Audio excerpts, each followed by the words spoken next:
बने लोकतंत्र है, जो बने, जिसके हेड ज्यादा है, जिसके विधायक ज्यादा है, वो बने मुख्यमंत्री। उसे ये कहना, लेकिन ऐसा भी नहीं किसी पत्रकार को सामाजिक जीवन जीने का अधिकार नहीं है, राजनीतिक जीवन जीने का अधिकार नहीं है, चुनाव लड़ने का अधिकार नहीं है। हमारा भारत का संविधान, constitution of India, election commission of India अधिकार देता है। और इस देश में वर्षों से, आजादी से पहले से, जब आजादी की लड़ाई लड़ी जा रही थी, तब भी पत्रकारों ने देश की आजादी की लड़ाई में बहुत महत्वपूर्ण भूमिका निभाई है। क्या ये सत्य नहीं है पूर्वांचल के लोग और बिहार के लोगों का साउथ में उत्पीड़न होता है? क्या इस बात से कोई देश का प्रधानमंत्री या राष्ट्रपति या चीफ जस्टिस ऑफ इंडिया मना कर सकते हैं कि कभी उत्पीड़न नहीं होता है? महाराष्ट्र में एक पार्टी राजनीतिक सत्तारूढ़ ऐसी रही जो सीधे कहती है पूर्वांचल के लोगों को घुसने नहीं देंगे। क्या महाराष्ट्र उनके बाप का हो गया? क्या बिहार सौतेला है? क्या उड़ीसा, आसाम, उड़ीसा, झारखंड, क्या छत्तीसगढ़ सौतेले लोगों के हैं? हमारे देश के। भारत का नक्शा कागज पे खिंची हुई लकीरें नहीं है। भारत के नक्शे में 150 करोड़ लोग रहते हैं। मोदी जी कभी ये नहीं कहते कि सिर्फ गुजरात का विकास होगा, वाराणसी का विकास होगा। वो कहते हैं सबका साथ, सबका विकास, सबका विश्वास। फिर सबका विश्वास कहां? क्या मनीष कश्यप को चाहने वालों का, क्या मनीष कश्यप की पत्रकारिता में विश्वास रखने वालों का विकास, विश्वास, साथ मिला? नहीं मिल रहा है। सत्ता आती है, जाती है। बिहार की राजनीति की बात करें, आज जो नीतीश कुमार तेजस्वी यादव के साथ थे, पिछले 6 महीने पहले बड़े दुश्मन थे, बड़े विरोधी थे, चाचा जान के लिए जान लेने की बात करते थे। आज एक साथ हो गए। तो सत्ता के लिए तो ये लोग कुछ भी कर सकते हैं, लेकिन सत्ता के लिए अपना कुछ कर लें, लेकिन कम से कम इस देश के पत्रकारों को तो बख्श दें। उनको सर ऑप्शन क्या है मनीष कश्यप के पास? अब देखिए, मनीष कश्यप ने जो बात उठाई, मैं वही कह रहा हूं, बिहार के लोगों की बात उठाई।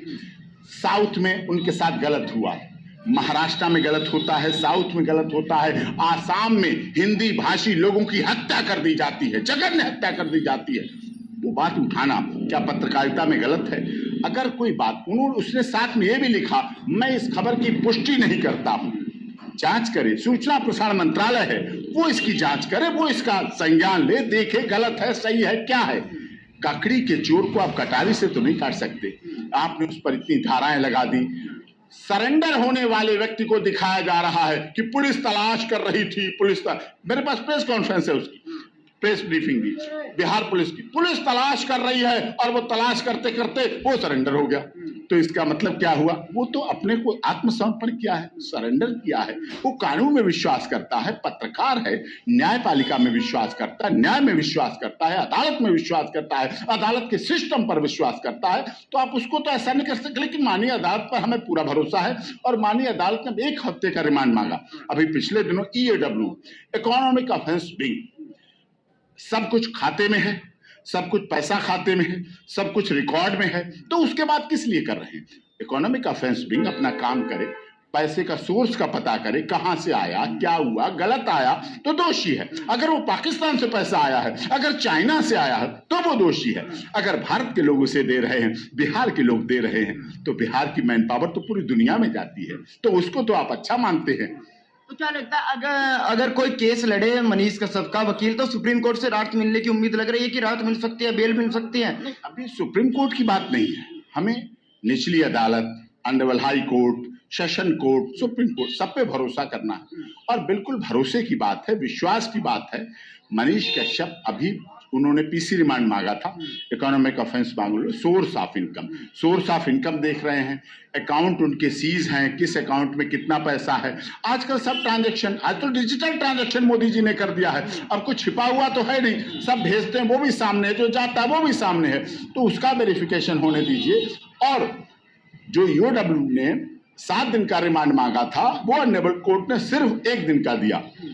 उन्हें लगा कि इतना ही काफी है, इतना ही पर्याप्त है, उसके आधार पर जांच हो, जांच के बाद वो प्रॉपर बेल लगाएंगे, निचली अदालत में बेल लगाएंगे। और हमें पूरा विश्वास है कि माननीय अदालत उन्हें न्याय देगी, भरोसा होगा। पत्रकारों का गला नहीं घोटा जा सकता। सिर्फ पत्रकार इस देश में इसलिए कमजोर हुआ है क्योंकि पहले रात को खबर छपती थी, शाम को खबर छपती थी, अखबार छपता था और सुबह बिकता था। लेकिन आज कुछ ऐसे अखबार, माफ कीजिए, और चैनल ऐसे आ गए हैं जो शाम को बिक जाते हैं, पहले खबर बिक जाती है, फिर सुबह को अखबार बिकता है जाके। खबर बिकना नहीं चाहिए। अगर खबर सच्ची है, अगर पत्रकार इस देश का निडर है, निर्भीक है, निष्पक्ष है, तो उसकी पत्रकारिता बुलंद रहनी चाहिए, उसके पत्रकारिता पर कोई आंच नहीं आनी चाहिए। अगर कहीं उसकी आंच आएगी तो हम लोग यहाँ tax court, supreme court of India में वकालत करते हैं। हम उसके अधिकारों के लिए पूरे देश में इस बात को लड़ाई लड़ेंगे। मनीष कश्यप ने तमिलनाडु में जाके आवाज उठाई, तो उसके बाद तेजस्वी यादव कहते हैं कि भाई जो दो राज्य है, जो मनीष यादव ने खबर चलाई, उससे टकराव उत्पन्न हो सकता था। लेकिन कल तेजस्वी यादव का बयान आता है, वो कहते हैं कि जितने भी गुजराती है वो सबके सब ठग है। तो फिर तो एफआईआर तेजस्वी यादव पे भी बनती है। आपको नहीं लगता जो बिहार के डीजीपी तेजस्वी यादव पे एफआईआर होनी चाहिए? तेजस्वी यादव के खिलाफ एफआईआर होने के लिए डीजीपी बिहार को सोचना पड़ेगा, गृह मंत्री जी को सोचना पड़ेगा, आगे 2024 का आने वाले चुनाव के लिए सोचना पड़ेगा, बहुत बिसात लगानी पड़ेगी। कब लालू यादव को छोड़ना है, कब लालू यादव को अंदर करना है, कब सीबीआई भेजनी, कब ईडी भेजनी है, बहुत कुछ करना पड़ता है। और आम आदमी के साथ कभी उसे गिरफ्तार कर लो, कभी जेल भेज दो, कभी पीसी रिमांड ले लो, कभी कुछ कर दो, उस पर कोई फर्क पड़ता नहीं है। समस्या ये है। लेकिन देश की पत्रकार परिषद, supreme court of India, naval high court में तो कहा है, पटना हाई कोर्ट पर इससे सो मोटो लेना चाहिए, संज्ञान लेना चाहिए कि हमारे प्रदेश के पत्रकारों के साथ अगर गलत होता है। आपको याद होगा जब कोरोना काल चल रहा था, देश के पत्रकार खबरें दिखा रहे थे, वो खबरें सरकार के खिलाफ थी, स्वास्थ्य विभाग के खिलाफ थी, पुलिस के खिलाफ थी, तो सब एफआईआर करने लगे। पुलिस के हाथ में एफआईआर करना है, वो जिसको चाहे बंद कर दे। सैकड़ों पत्रकारों के खिलाफ इस तरह की आवाज एफआईआर दर्ज की। हमने माननीय सर्वोच्च न्यायालय में आवाज उठाई, चीफ जस्टिस ऑफ इंडिया को मेंशन किया है मामला, तो उन्होंने सीधा स्टैंडिंग ऑर्डर पास किया सारे देश के डीजीपी को कि कोरोना काल में किसी भी पत्रकार के खिलाफ कोई भी एफआईआर हुई है, सब क्वैश होंगी, सब खत्म होंगी। और वो ऑर्डर मैंने सर्कुलेट करा था सारे डीजीपी को, क्योंकि तब वो हुआ जाके, क्योंकि पत्रकार दिखाएगा कि एम्बुलेंस में मर रहा है व्यक्ति,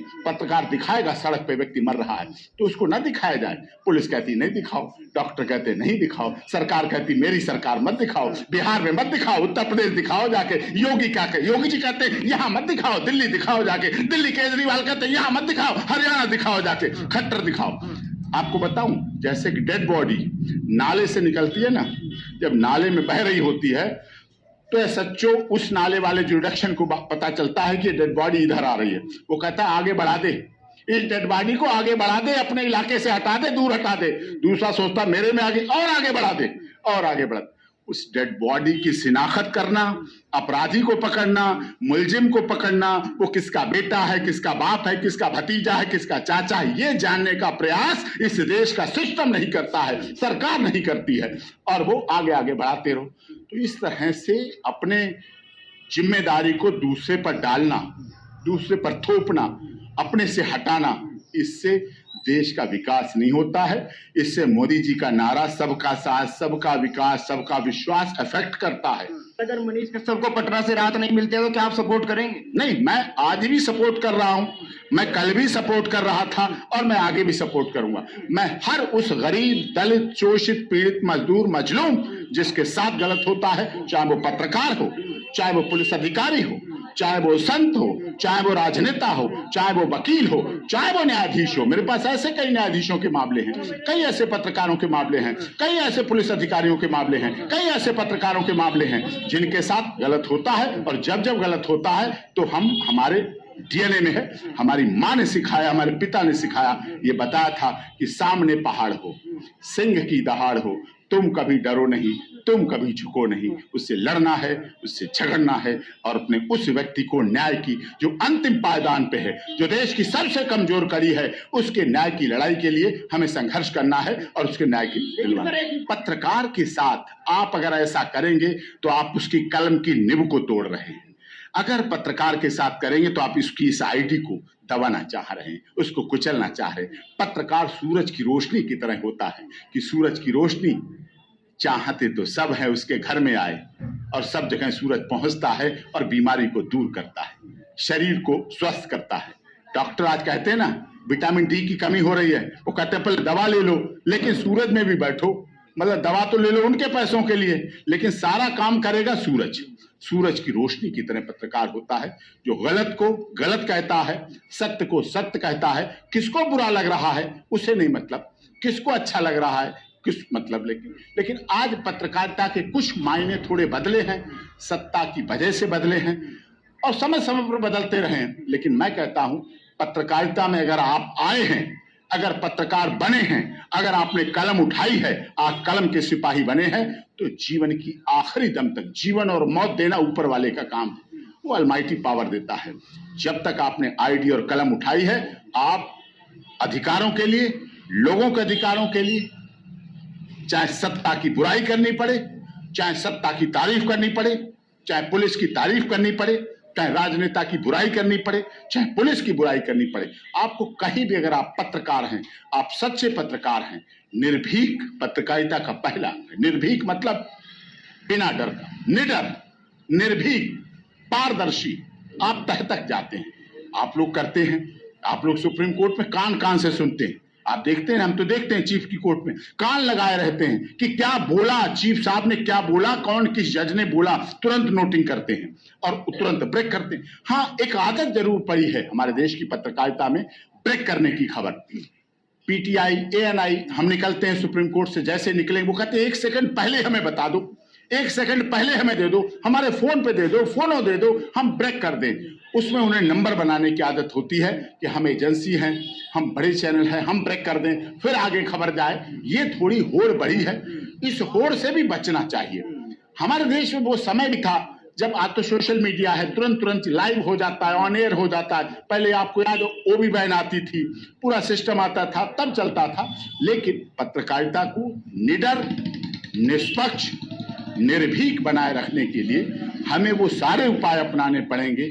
निडरता पहले अपने अंदर लानी होगी, पहले आपको इस जहन में निडर बनना पड़ेगा कि अगर आप तेजस्वी यादव के खिलाफ दिखा रहे हैं तो आपको फिर तैयार रहना पड़ेगा कि हमें ऐसा हुआ। और हमारे देश में त्याग, बलिदान, तपस्या लोगों के डीएनए में भरी पड़ी है। ये देश वही है जो नेताजी सुभाष चंद्र बोस, चंद्रशेखर आजाद, राम प्रसाद बिस्मिल, रोशन सिंह, अशफाक उल्लाह खां जैसे इस देश की माताओं ने ही पैदा किए।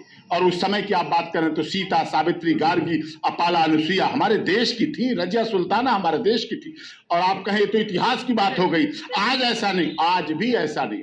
आज भी हमारे देश की सीमा पर, चाहे चाइना की सीमा हो, चाहे डोकलाम की सीमा हो, हमारे देश के शहीद जब शहीद होते हैं, सीने पर गोली खाते हैं। पोस्टमार्टम जब उनका होता है तो सीने पर गोलियां मिलती हैं, पीठ पीछे गोली। हमारे देश के किसी सैनिक, किसी पुलिस अधिकारी के पीठ पीछे गोली नहीं मिलती है, सामने गोली मिलती है। सीने पर गोली खाते हैं और देश के लिए कुर्बान हो जाते हैं। और जब उनकी डेड बॉडी घर पर लाई जाती है, उनके घर में लाई जाती है, गांव में लाई जाती है, तो उनकी माता, बहन, चाची, ताई, जो पेट में पल रहा बच्चा होता है ना, पेट में पल रहा बच्चा होता है, उसकी कसम खा के कहती हैं कि तू तो चला गया, जो पेट से बच्चा जन्म लेगा उस तो इस देश की मान सम्मान के लिए, भारत माता की जय के लिए सीमा पर भेज देंगे। तो हमारा देश निर्भीक, निडर पत्रकारिता का जीता।